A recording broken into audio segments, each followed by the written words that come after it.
Shalom. First and foremost, want to give all praises, honor, and glory to Yahweh, Ba'ashem, Yahweh Shai, Ba'ashem, Rakakwadash. Double honors to the apostles and elders of GMS that rule well. Peace, love, and salutations to all the brothers out there pushing his word of sincerity and the truth. Shalom to the brothers, sisters, and children out there keeping his word of sincerity and the truth. Okay, I'm going to play this video from the brother, the Hopeful Elect 3, this YouTube short. It is actually funny. It's very funny. And I'm gonna get a couple of scriptures, but it's going into how this Babylon the Great is just it's oppressing everybody, even his own people is feeling it, you know. And they realize that the country that was supposed to be that they thought was supposed to help build them up, this is not what they this is not what they signed up for. So I'm gonna play this video. I'm gonna try to keep this short. I know I've been saying that lately, and it don't be short, but I'm gonna try to keep it short. Lord will, is edifying. It certainly will be funny. America, we got some big news. The richest 1% are now the richest they've ever been in history. Now worth $52 trillion. Yay! Isn't that wonderful? The top 1% now have $52 trillion in America. Approximately 53% of all the world's wealth. Yay, everybody, we did it. Your hard work, going to work 60 hours a week and sacrificing with double the cost for housing, food, cars, everything, has made the rich so wealthy, their buttholes are blowing out backwards. But don't worry, while they've doubled their wealth in the last 4 to 5 years, your overall income has gone up between 1 and 5%. Oh, by the way, the top 10% of wage earners now hold $133 trillion fucking dollars. So while you're out there pinching pennies to try to make ends meet to afford food at the grocery store, a guy with $10 billion now has $15 billion. Good job! So isn't that great, America? You and me and everybody that goes to work every day, we all worked together and really fought hard to increase the value of the wealthy. Man, I'm so glad I was working 54 hours this week, and I bet you were glad to work 60 or 70 hours a week as well, weren't you? Knowing how wealthy the ultra wealthy have gotten on your work, aren't you happy about that? Fuck yeah, baby! Here, I had 35 cents in my pocket that I just found. I'm upset the wealthy forgot to take this from me. Maybe I can find a billionaire and shove this up their fucking ass so they can have all of it. Right. Hey, everybody's feeling it, man. Everybody is feeling the squeeze. Even their own people. Because Esau, he doesn't care about his own, you know? He don't care about his own people. This is Psalms chapter 73, and I'm gonna get a couple scriptures. I'm gonna jump around. This is I'm gonna start at 1. It says, "Truly," under KJV, "truly the Most High is good to Israel, even to such as are of a clean heart or a pure heart. But as for me, my feet were almost gone. My steps had well nigh slipped. For I was envious at the foolish when I saw the prosperity of the wicked. For there are no bands in their death, but their strength is firm. They are not in trouble as other men, neither are they plagued like other men." And he going into the elite. He going into the top, basically the ones at the top who's running everything. These business owners, you know, CEOs, people in those positions, but ultimately it goes up into the elite. You know, they eat, because this is Esau's kingdom, and Esau is hoarding the wealth from his own people.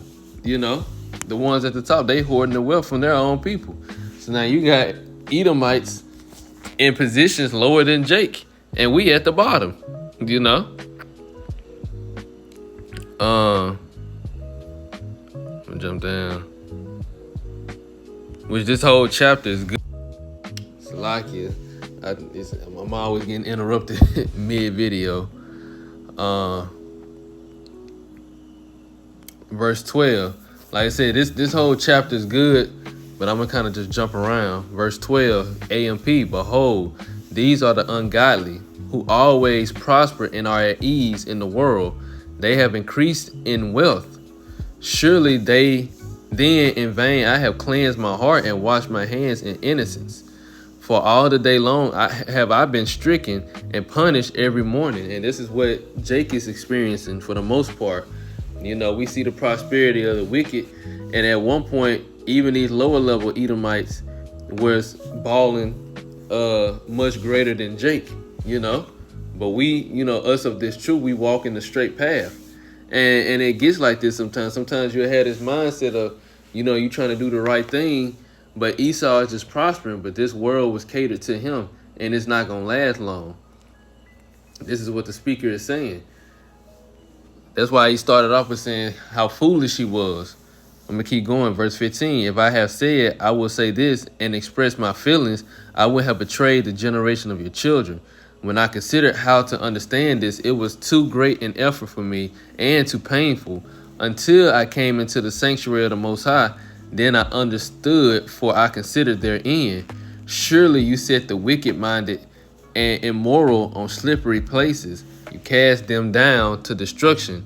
How they are destroyed in a moment. They are completely swept away by sudden terrors, like a dream which seems real until one awakens. O Lord, when stirred, you observe the wicked, you will despise their image. When my heart was embittered and I was pierced within as with the fang of an adder, then I was senseless and ignorant. I was like a beast before you, because looking at it from without a spiritual eyesight, it do look like the wicked is prospering, and it looks like the only way to really be able to have an easier or a better life, or something that's worth living in this kingdom, is to conform into Esau's kingdom and his ways. But like he said, like the speaker is saying, until he learned their end, and how the Lord was going to destroy him, and what he, and the reasons why he was going to destroy him. That's why he's saying this. But that's how these elite are. They ball and they prosper in this world, but it won't be forever, and their destruction is going to be far greater than how they came into all this wealth. Let me get one more. I think it's Isaiah 14. Isaiah chapter 14, verse 4. Come on, 144. I'm gonna start at 3. It says, and it shall come to pass in the day that the Lord shall give thee rest from thy sorrow and from thy fear and from the hard bondage wherein thou wast made to serve. This is going into the Israelites now.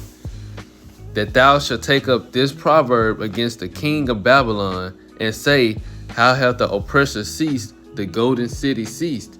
The king of Babylon is going to Esau Edom.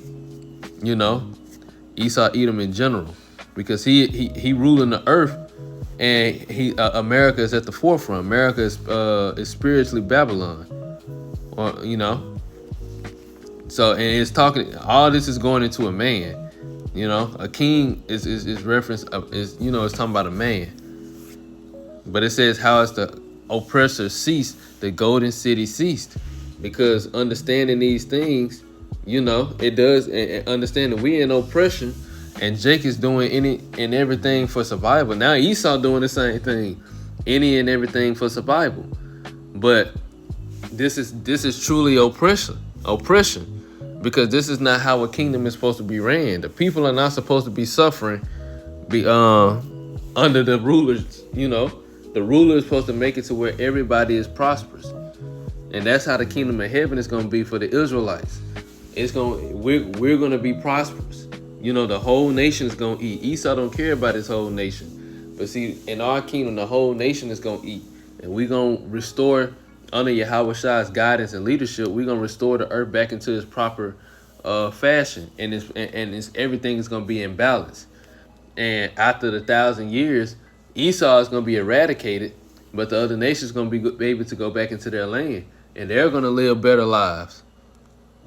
Verse 5, the Lord hath broken the staff of the wicked and the scepter of the rulers. He who smote the people in continual wrath, in wrath with a continual stroke, he that ruled the nations in anger is persecuted and none hinder. Meaning the same thing that he did to these other nations and to us, and ultimately the people in general, how he ruling this kingdom and it's oppressing everybody, it's going to come back on him. And he's going to be oppressed. And like I said, it's going into the whole nation in general. The Lord ain't just talking about he going to oppress the elite of the Edomites and then the rest of them just get away. It's going into all of them. The whole earth is at rest and it's quiet. They break forth into singing. So yeah. Salakia. So yeah, that's the point. Like I said, I'm gonna make it short. And Lord will is edifying. So on that note, I want to give all praises, honor, and glory to Yahweh, Ba'ashem, Yahweh Shah, Ba'ashem Rakakwadash. Double honors to the apostles and elders of GMS that rule well. Peace, love, and salutations to all the brothers out there pushing this word of sincerity and the truth. Shalom to the brothers, sisters, and children out there keeping this word of sincerity and the truth. Until next time, shalom.